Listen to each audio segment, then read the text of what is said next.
Hello, my dear friend and my dear students. So, today I'm going to discuss on paging. Paging is very important topic, and paging is an efficient memory management scheme because of it is a non-contiguous memory allocation method. So it applies non-contiguous memory allocation method, and the previous single partition, multi-partition methods, they support the continuous memory allocation. The entire process loaded in partition, but in case of paging, the process is divided into small parts. The basic idea of paging is the physical memory or the main memory. Physical memory or the main memory is divided into a fixed size block called frames, and the logical address space or the user job is divided into a fixed size block called pages. But here is the most important term: the page size and frame size always should be equal. Okay, the size of the pages or a frame is depending upon the operating system. Generally, the most of the books generally they mention the page size is 4 KB, and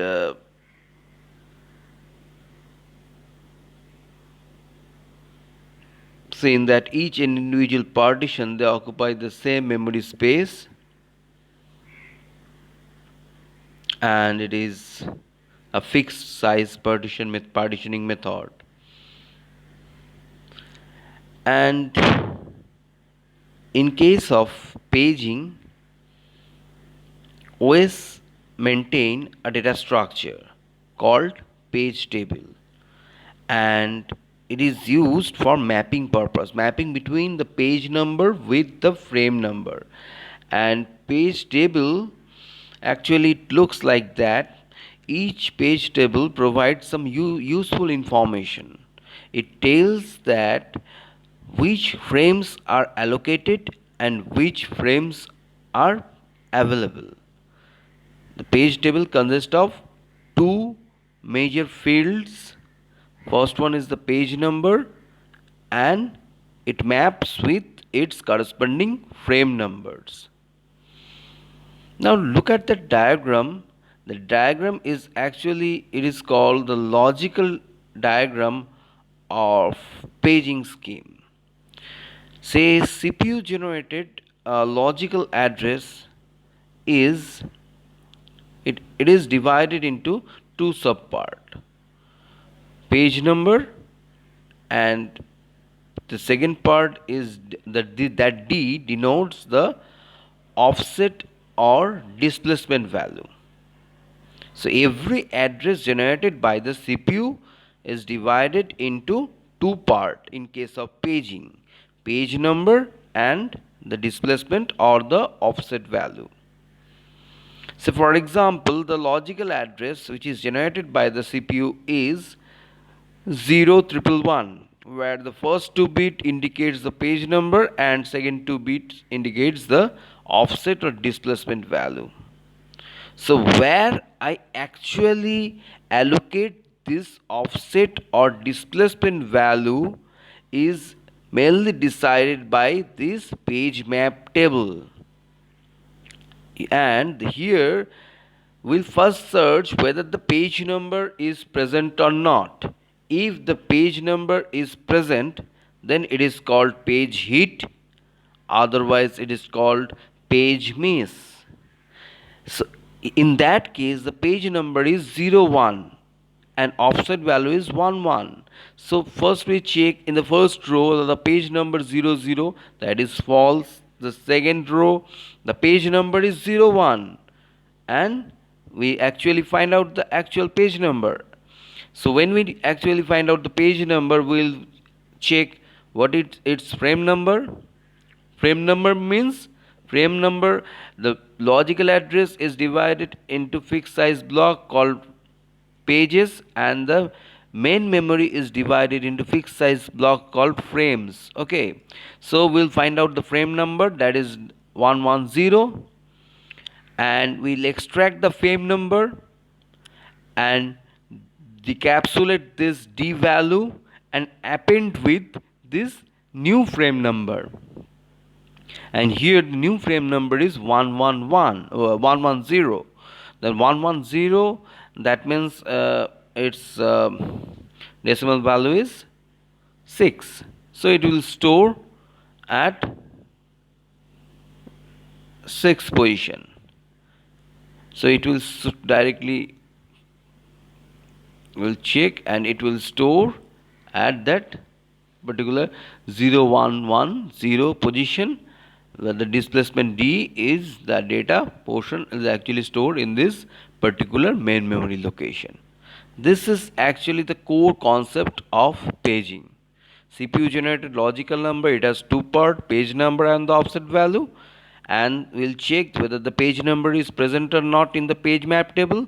If the page number is present, then we'll extract the frame number, and this decapsulated D value will be appended with the existing frame numbers, and frame number means where we actually locate this D value.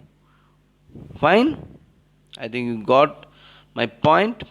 Now, what are the different advantages of paging? First of all, it doesn't suffer from external fragmentation. So no external fragmentation will occur, as because the page size and frame size always should be equal, so we can continuously allocate the job. And the second advantage is allocation of memory is easier task and it is cheap, and compared to actually segmentation, or it supports simple memory management algorithms, and swapping is easier task as the page and frame size are equal, so we can easily swap the page with frames, and sharing of common pages is also possible. Now we'll focus on the disadvantages. The first disadvantages are actually it mainly focus on suffering from internal fragmentation or page break. Here this term page break is important. This internal fragmentation and page break are synonymous. So what do you mean by internal fragmentation or page break? Even students may ask, sir, when the page size and frame size are equal, so where we actually find out this internal fragmentation? The answer is quite simple. Simple in the sense that, for example, the logical address space is 17 KB.